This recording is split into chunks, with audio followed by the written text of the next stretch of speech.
এটি হচ্ছে Xiaomi 15s Pro, Xiaomiর অল নিউ ফ্ল্যাগশিপ স্মার্টফোন। ফোনটা ক্রেজি কিছু স্পেক্স আর ফিচার্স অফার করছে। অ্যাকচুয়ালি কী অফার করছে সেটা নিয়ে আজকে ভিডিওতে কথা বলা যাক। So let's talk about this smartphone in this video. শুরুতে ফোনটা ডিজাইনের কথা বলে, this phone really looks classic. ডিজাইনটা দেখতে অ্যাকচুয়ালিতে খুবই অ্যাস্থেটিক বা প্রিমিয়াম লাগে। ফোনটি যে একটি ফ্ল্যাগশিপ লেভেলের স্মার্টফোন, ফোনের লুকস দেখে বোঝা যাচ্ছে, cause this phone screams premiumness. আর ফোনটির ব্যাক প্যানেলে থাকছে একটি গ্লসি এবং ম্যাট ফিনিশের combinations, which looks pretty good. এখন ফোনটির ডিসপ্লেটা নিয়ে কথা বলা যাক। ডিসপ্লেটা হচ্ছে 6.7 ইঞ্চের এলটিপিও অ্যামোলেড ডিসপ্লে উইথ 120 হার্জের রিফ্রেশ রেট। আরও থাকছে 68 বিলিয়নের কালারের সাপোর্ট, HDR10 এর সাপোর্ট, ডলবি ভিশনের সাপোর্ট এবং 3200 নিটসের পিক বা ম্যাক্স ব্রাইটনেস। এই প্যানেলটাতে যে কোনো ধরনের content, YouTube video, series or movies, you name it, anything, যে কোনো কিছু দেখে অনেকটা ভালোভাবে এনজয় করা যাবে H2H প্যানেল হওয়ার কারণে। আর কালার কন্ট্রাস্ট হবে খুবই ভালো। আর হায়ার রিফ্রেশ থাকার কারণে স্ক্রোলিং করে, ব্রাউজিং করে বা গেমিং করে স্মুথনেসের ফিল তো পাওয়া যাবেই। আর যেহেতু থাকছে HDR10 এর সাপোর্ট, তাই কালারগুলো হবে ভাইব্রেন্ট আর পাঞ্চি। আর 3200 নিটসের ম্যাক্স বা পিক ব্রাইটনেস থাকার ফলে আউটডোর ভিজিবিলিটি অনেকটাই ভালো হতে যাচ্ছে। সো ফোনটা ডিসপ্লে নিয়ে আর বেশি কথা বাড়াচ্ছি না। একটা ফ্ল্যাগশিপ লেভেলের ডিসপ্লে প্যানেল থেকে যেমন কোয়ালিটি এক্সপেক্টেড, ফোনে থেকে এক্স্যাক্টলি তেমন ধরনের ডিসপ্লে কোয়ালিটি পাওয়া যাবে।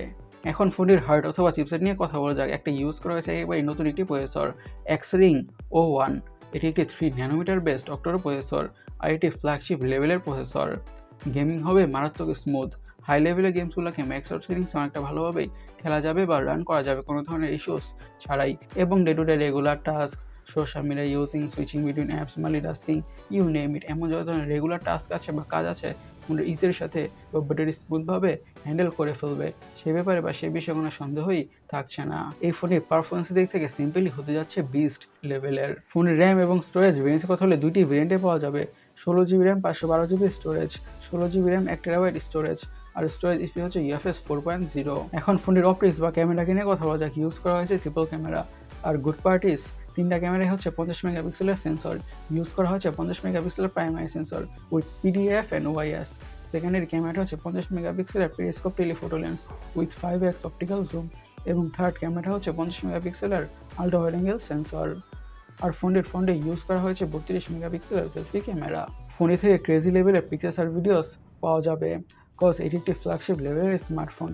আর Xiaomiর স্মার্টফোনগুলোর বিশেষ করে ফ্ল্যাগশিপ লেভেলে পিকচার কোয়ালিটি আর ভিডিও কোয়ালিটি খুবই ভালো হয়ে থাকে। পিকচার কোয়ালিটি থেকে এবং ভিডিও কোয়ালিটি থেকে একেবারে ডিসঅ্যাপয়েন্টেড হতে হবে না। ফোনটি দেওয়া থাকছে ডুয়াল স্টেরিও স্পিকার্স। সিকিউরিটি কথা বলে ইউজ করা হয়েছে আনডিসপ্লে অপটিক্যাল ফিঙ্গারপ্রিন্ট সেন্সর। এখন ফোনটির ব্যাটারি ট্যাঙ্ক নিয়ে কথা বলা যাক। পুরো ফোনটাকে পাওয়ার করছে 6100 mAh ব্যাটারি উইথ 90 ওয়াটের ফাস্ট চার্জিংয়ের সাপোর্ট। এই 6100 mAh ব্যাটারি থেকে ফোনটাকে মিডিয়ামভাবে ইউজ করলে খুব ইজিলি 1 থেকে 1.5 দিনের ব্যাটারিও পাওয়া যাবে। আর সাথে প্রোভাইড করা 90 ওয়াটের চার্জার দিয়ে ফোনটা ঠিকঠাক দ্রুতভাবে ফুল চার্জ হয়ে যাবে। গাইস, আপনাদের কাছে স্মার্টফোনটা কেমন লেগেছে অবশ্যই কমেন্ট সেকশনে কমেন্ট করে জানাবেন। আর আমাদের আজকে ভিডিওটি এই পর্যন্তই। আমি সৈকত, সাইনিং আউট।